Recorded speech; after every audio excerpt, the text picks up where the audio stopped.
अब बात करेंगे विस्तार से खबरों की। सबसे पहले बात कर लेते हैं प्रयागराज से। बड़ी खबर आपको बता दें, मुख्यमंत्री योगी आदित्यनाथ ने महाकुंभ को लेकर सर्किट हाउस में बैठक की। महाकुंभ की तैयारियों को लेकर समीक्षा बैठक की। अधिकारियों को इस दौरान जरूरी दिशा निर्देश दिए। आपको बता दें कि महाकुंभ 2025 में आयोजित होगा। इस दौरान 2025 का महाकुंभ हरित और स्वच्छ कुंभ का संदेश देगा।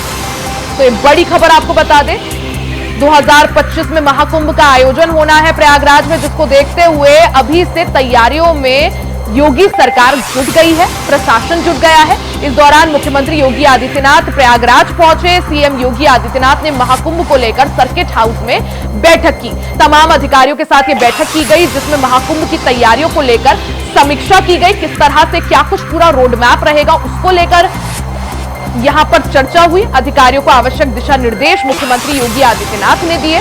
साल 2025 में महाकुंभ का आयोजन होना है, जिसको देखते हुए पूरी तरह से तैयारियों में अभी से प्रशासन जुट गया है। ऐसे में 2025 का महाकुंभ हरित और स्वच्छ कुंभ का संदेश देगा। इसी को देखते हुए मुख्यमंत्री योगी आदित्यनाथ पूरी तरह से तैयारी में अभी से जुट गए हैं और अधिकारियों को भी जोड़ दिया है। इसी के साथ अधिकारी भी मुस्तैद नजर आ रहे हैं। आपको बता दें कि महाकुंभ की तैयारियों को लेकर मुख्यमंत्री योगी आदित्यनाथ ने आज बैठक की।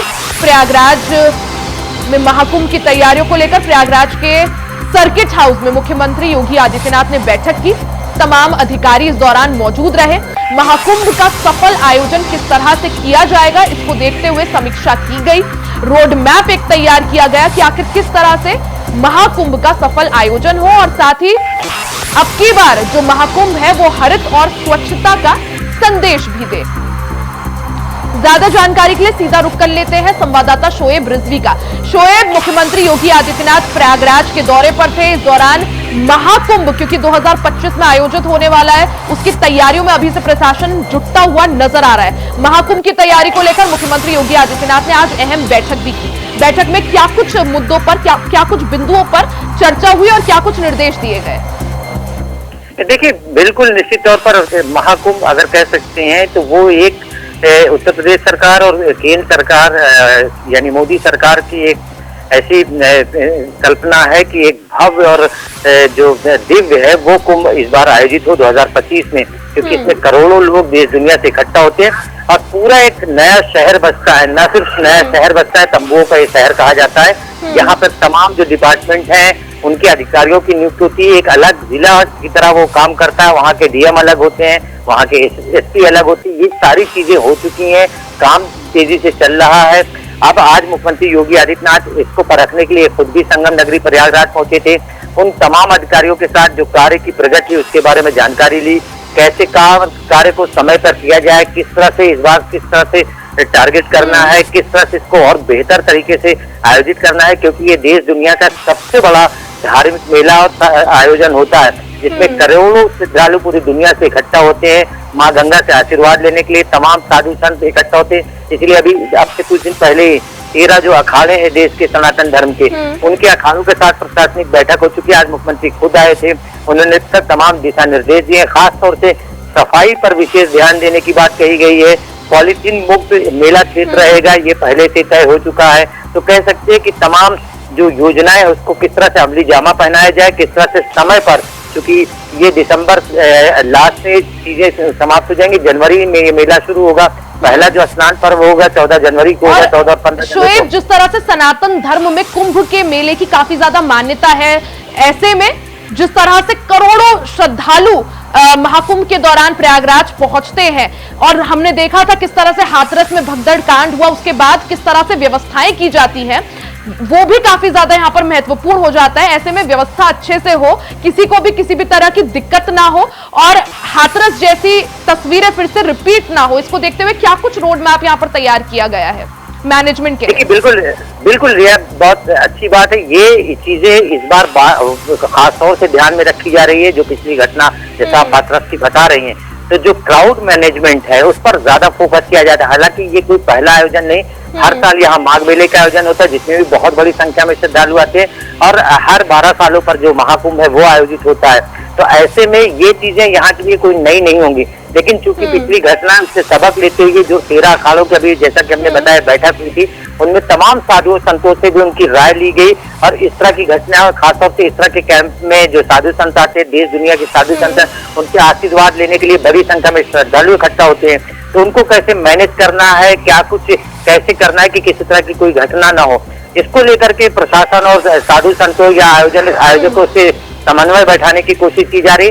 और क्राउड मैनेजमेंट यहाँ का एक कह सकते हैं कि बहुत इम्पोर्टेंट पार्ट है, कैसे श्रद्धालुओं को। लेकिन शोएब, आपकी बात सिर्फ क्राउड मैनेजमेंट ही एक चुनौती नहीं होने वाला है, बल्कि जिस तरह से आपने भी कहा कि मुख्यमंत्री योगी आदित्यनाथ ने संकल्प लिया है कि 2025 का जो महाकुंभ है वो हरित और स्वच्छ कुंभ का संदेश भी देना है, यानी जैसा आपने कहा प्लास्टिक फ्री, पॉलिथीन फ्री, साफ सफाई अच्छी हो, ये भी एक बहुत बड़ी चुनौती है। बिल्कुल, इसीलिए प्रशासनिक अधिकारियों के साथ अभी से एक तरह से कह सकते हैं मंथन शुरू हो गया, कहीं कोई चूक ना हो, सारी प्लानिंग हो जाए। मुख्यमंत्री खुद इसकी मॉनिटरिंग कर रहे हैं, बीच बीच में जो संबंधित विभाग के अधिकारी उनका दौरा भी लगातार हो रहा है, क्योंकि अब समय एक तरह से कह सकते हैं धीरे धीरे उस आयोजन की तरफ बढ़ रहा है। ऐसे में जब यहाँ पर तमाम वीआईपी मूवमेंट भी होते हैं, देश दुनिया से लोग आते हैं, विदेशों से लोग आते हैं, तो ये व्यवस्थाएं ऐसी हों जो यादगार हों, लोगों के लिए एक तरह से नजीर बने। इससे पहले के जो आयोजन हुए हैं इसी सरकार के द्वारा आयोजित किया गया था, जो बहुत यादगार था और लोगों ने उसकी काफी सराहना की। यही वजह है कि 12 सालों में एक बार आता है महाकुंभ, जो कि विश्व का सबसे बड़ा मेला भी इसे कहते हैं। करोड़ों की संख्या में श्रद्धालु पहुंचते हैं और प्रयागराज में इसका आयोजन 2025 में होना है। ऐसे में व्यवस्थाएं और तैयारियां जो है अभी से शुरू हो गई है। शोएब, बहुत बहुत शुक्रिया जानकारी के लिए।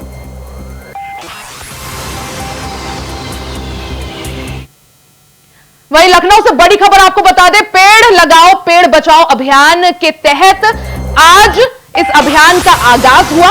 सीएम योगी आदित्यनाथ ने मेगा वृक्षारोपण जन अभियान की शुरुआत की। प्रदेश भर में वृक्षारोपण किया जा रहा है। इस अभियान के तहत आपको बता दें कि यूपी के 75 जिलों में 36 करोड़ 50 लाख पौधों का रोपण किया जा रहा है। तो ये बड़ी खबर आपको बता दें, आज मुख्यमंत्री योगी आदित्यनाथ ने इस अभियान की शुरुआत की। पेड़ लगाओ पेड़ बचाओ, जिस तरह से प्रधानमंत्री नरेंद्र मोदी के आह्वान पर एक पेड़ मां के नाम कार्यक्रम की शुरुआत हुई थी, इसी मुहिम को आगे बढ़ाते हुए मुख्यमंत्री योगी आदित्यनाथ ने उत्तर प्रदेश में पेड़ लगाओ पेड़ बचाओ अभियान का आगाज आज किया। इस दौरान जो लक्ष्य रखा गया है 36 करोड़ 50 लाख पौधों का रोपण उत्तर प्रदेश में किया जाएगा, जो कि अपने आप में एक नया रिकॉर्ड भी होगा। ज्यादा जानकारी के लिए सीधा रुख कर लेते हैं संवाददाता कृष्णा मिश्रा का। कृष्णा, जिस तरह से प्रधानमंत्री नरेंद्र मोदी के आह्वान पर एक पेड़ मां के नाम कार्यक्रम की शुरुआत हुई, उसी मुहिम को आगे बढ़ाते हुए मुख्यमंत्री योगी आदित्यनाथ ने पेड़ लगाओ पेड़ बचाओ अभियान की भी शुरुआत कर दी है। किस तरह से इस अभियान को भव्य और दिव्य रूप देने की कोशिश? प्रधानमंत्री नरेंद्र मोदी ने 5 जून को विश्व पर्यावरण दिवस के मौके पर एक पेड़ मां के नाम लगाने का आह्वान किया था और प्रदेश और देश की जनता से उन्होंने कहा था कि एक एक पेड़ लगाया जाए। उसी क्रम में उत्तर प्रदेश के मुख्यमंत्री योगी आदित्यनाथ ने एक निर्णय लिया कि उत्तर प्रदेश में सबसे ज्यादा पेड़ लगा के और वर्ल्ड रिकॉर्ड स्थापित किया जाएगा। उत्तर प्रदेश के मुख्यमंत्री योगी आदित्यनाथ का जो प्लान था वो 36 करोड़ 50 लाख पेड़ लगाने का एक प्रोग्राम उन्होंने बनाया, जिसको लेकर आज 20 जुलाई को जो है लखनऊ स्थित अकबर नगर में मुख्यमंत्री योगी आदित्यनाथ ने जो है खुद 10,000 पेड़ लगवाए और जिसमें 6,000 बड़े पेड़ हैं और 4,000 छोटे पेड़ हैं। बड़े पेड़ों में शीशम, नीम, आम, कटहल जैसे तमाम पेड़ हैं और छोटे पेड़ों में जो है तमाम जो है फूल हैं, तमाम जो है ऐसे पेड़ लगाए गए हैं। ये पेड़ लखनऊ के अकबर नगर में लगाया गया है और अकबर नगर को आज अकबर नगर का नाम भी मुख्यमंत्री योगी आदित्यनाथ ने बदल के सौमित्र वन के नाम से वो जाना जाएगा। और पिछले कुछ दिनों पहले अकबर नगर जो है गोमती नदी के तट पर एक उसके जो है सहयोगी नदी थी, कुकरेल नदी के तट पे स्थित था, जहां पर अवैध कब्जा था लोगों का। उस पर उत्तर प्रदेश सरकार का बुलडोजर भी चला था। उसके बाद उस पर साफ सफाई करवा के सौमित्र वन के रूप में उसे जो है अब प्रस्तुत किया जा रहा है लोगों के। उत्तर प्रदेश के मुख्यमंत्री योगी आदित्यनाथ अपने सभी मंत्रियों को उन्होंने दायित्व सौंपा कि अपने जिले आज से इस अभियान का आगाज हो गया है, पेड़ लगाओ पेड़ बचाओ। हालांकि अभियान किस तरह से आगे बढ़ता है, किस तरह से वर्ल्ड रिकॉर्ड बनता है और इस अभियान के तहत कितना फायदा उत्तर प्रदेश में पर्यावरण के क्षेत्र में देखने को मिलता है, उस पर सभी की निगाहें। बहुत बहुत शुक्रिया आपका जानकारी के लिए।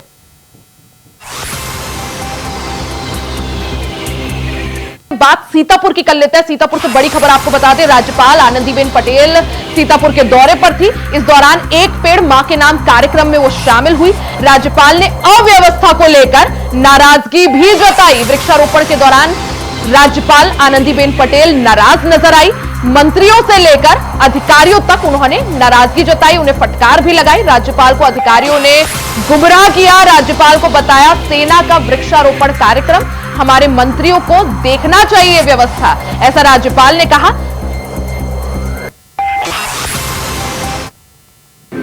कि जिस तरह हमारे बच्चों को प्रेरित करने की जरूरत थी,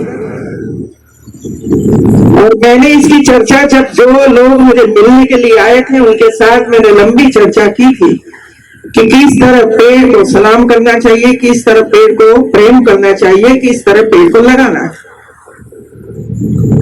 सभी अधिकारी इधर उपस्थित हैं और मेरा स्वभाव है कि जो अच्छा काम नहीं करता है इसको मैं डांट लगाती हूँ। जिम्मेदारी है हमारे लोगों की। खड्डा, इतने बड़े पेड़ और इतना वो उसका रूट वगैरह, लेकिन खड्डा कितना इतना, क्या हम सबको लोग पता नहीं है? वन विभाग एक काम करता रहता है, कहाँ गया वन विभाग का काम? उसके अच्छा काम कि मैं नहीं आती इधर, सेना के जवान इधर है, वन विभाग के जवान इधर है, होमगार्ड है इधर, पुलिस जवान है इधर, एनसीसी एनएसएस के स्टूडेंट इधर है, फिर भी ऐसा कार्यक्रम, एक कार्यक्रम पूरा दिन से होने की जरूरत थी, क्योंकि हम ऐसा अवसर कभी कभी प्राप्त कर सकते हैं। मां को याद करके पेड़ लगाना था मित्रों से। बच्चों को ही पता नहीं कि हमें पेड़ लगाना है, कैसे लगाना है। नहीं, वो तो मैं ठीक नहीं करूंगी, मैं आपको माफ नहीं करूंगी। तो ये सब प्रेस में आएगा मुझे पता है, लेकिन ये कहना जरूरी है। एक वो नहीं, हमारे मंत्री भी इधर है, आकर देखना चाहिए कि भाई सही ढंग से सब खड्डा खुदा, वहां मिट्टी रखी है। अब प्रश्न ये कि इतने बड़े पेड़ आप लाए हो तो उसको सपोर्ट भी मिलना चाहिए, नहीं तो बैंड हो जाएंगे। तो सब काम कौन करेगा? हमें ही करने की आवश्यकता है। हम आते हैं किस लिए आते हैं और ऐसे कार्यक्रम क्यों होते हैं? एक तो हमारी जो नई पीढ़ी है, एक पीढ़ी को भी ये सिखाना पड़ेगा कि आने वाला समय भी इसी तरह आपको काम करना है। वो संस्कार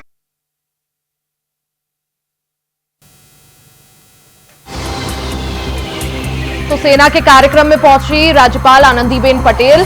वृक्षारोपण से जुड़ा ये पूरा कार्यक्रम था। एक पेड़ मां के नाम कार्यक्रम के तहत वृक्षारोपण होना था सीतापुर में, जिसमें शिरकत की राज्यपाल आनंदीबेन पटेल ने। हालांकि अव्यवस्थाओं को लेकर यहां पर राज्यपाल आनंदीबेन पटेल नाराज दिखाई दी। उन्होंने सभी अधिकारियों को जमकर फटकार भी लगाई।